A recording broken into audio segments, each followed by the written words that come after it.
Ah, Poland, the land of milk and mead. Honey, milk and honey.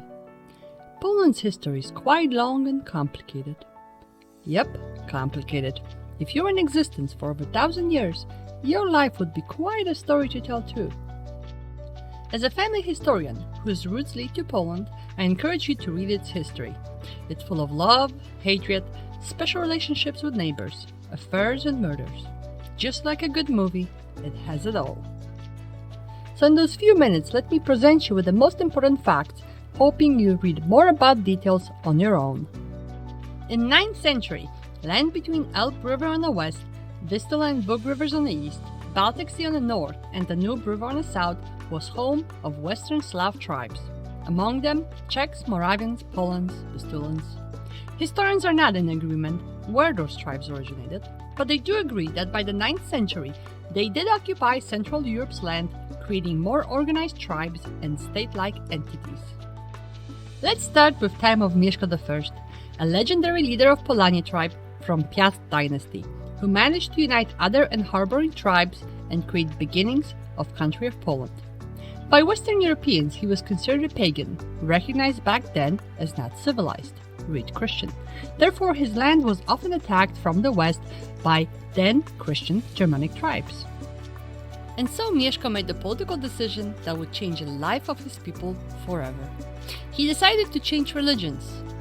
Ergo, open his land to more trade and culture, get backing from the Vatican, and military support from his neighbors. Around 966, Mieszko married Czech princess Dobrówka, making himself and his people Christians, establishing Poland as a united state officially on maps. Their son Bolesław the Brave became the first king of Poland. Their daughter Świętosława, otherwise known as Sigrid, became Queen of Sweden, then Queen of Denmark and Norway, and was mother of Knut the Great, a conqueror of England. For next 400 years, a lot is going on in Poland, but let's skip it. I know I'm slowly losing your attention as it is. Let's skip to year 1370. Casimir the Great dies without leaving a legitimate son as the next ruler, the end of Piast dynasty. And so, because of previously created agreements, his nephew, Louis the Hungarian, takes the kingship. After his death, his daughter Jadwiga is coronated a king of Poland. Yes, a woman was coronated a king. But back in those days, a woman couldn't go through life alone. She needed a husband. So nobility in Poland found her one in still pagan Lithuania. Jogaila, Grand Duke of Lithuania, agreed to take Jadwiga as his wife, agreed to change his faith to Christianity, and got baptized as Władysław, later known as Władysław Jagiełło. Union in Krewo in 1385 united Poland and Lithuania for centuries. This marriage between two nations has been successfully tested in 1410, when in the Battle of Grunwald, on the 15th of July, the alliance of the Crown of Kingdom of Poland and the Grand Duchy of Lithuania decisively defeated the German-Prussian state of Teutonic Order. Second half of the 16th century, two very important events for Polish family historians took place. First, in 1569, Union of Lublin established the Polish-Lithuanian Commonwealth. That name stayed in existence until 1795. Second, rather massive for all of us who have Catholic ancestors, Council of Trent of Catholic Church established creation of baptism, marriage, and death civil registers for its parishioners. Since Polish Church followed that requirement, in theory, you could trace your Catholic ancestors all the way to the late 16th century. If only all of us could be so lucky.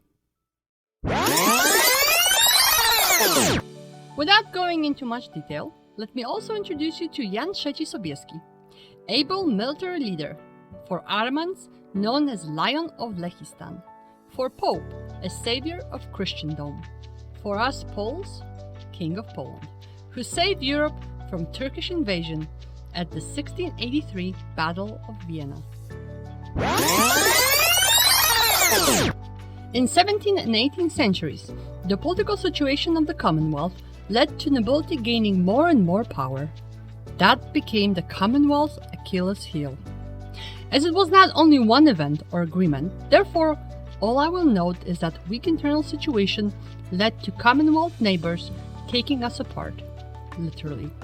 3 neighboring states in span of 23 years partitioned Polish-Lithuanian Commonwealth.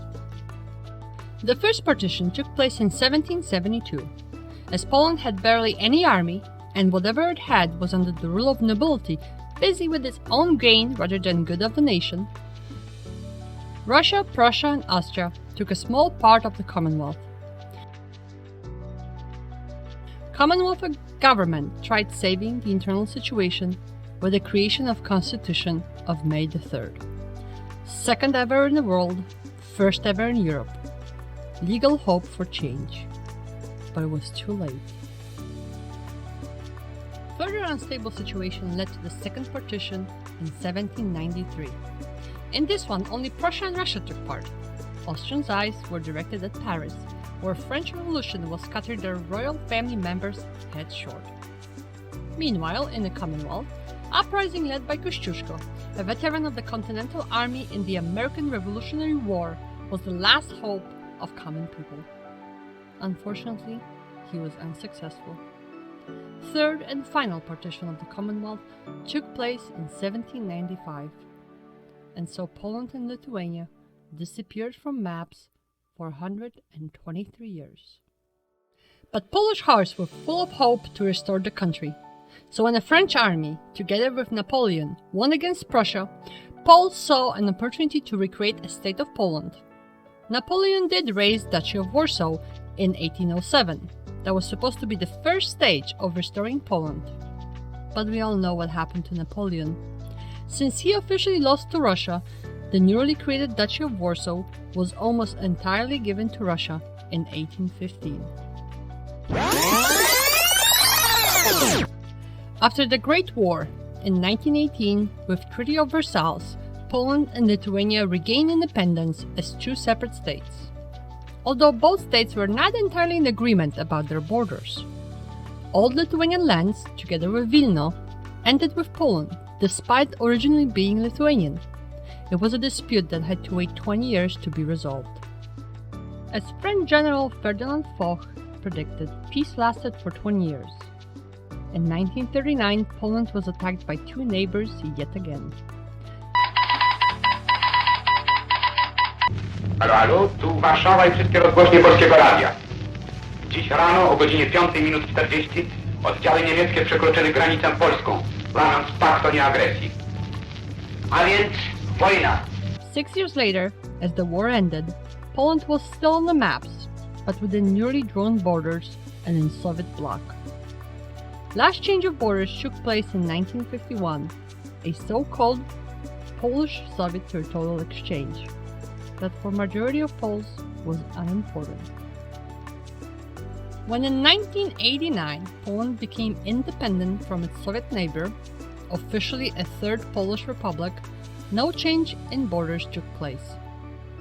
I hope you enjoyed this little Polish history in a nutshell, and you'll join us in the future for more videos. If you haven't yet, join our group on Facebook and follow us on Twitter. Oh wait, we don't have a Twitter account, do we?